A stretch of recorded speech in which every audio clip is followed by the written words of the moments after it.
How to get better YouTube Shorts recommendations. Hello everyone. In this video, I will show you how to get better YouTube Shorts recommendations. To start, open up the YouTube application on your phone. Tap on the U icon to access your personalized settings. Now, tap on the settings icon.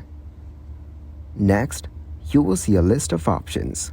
Look for the one that says Manage All History and give it a tap.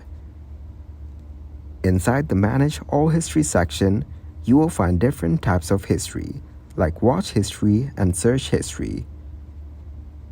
Once you're in the Watch History section, you will spot an option to delete your history. Just tap on the Delete button.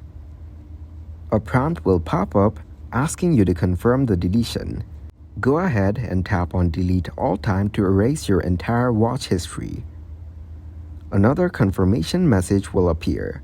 Tap on Delete to proceed with the deletion. Finally, tap on OK to confirm that you want to delete your watch history. That's how you can get better YouTube Short recommendations. Thank you guys for watching this video. Hope you got some value.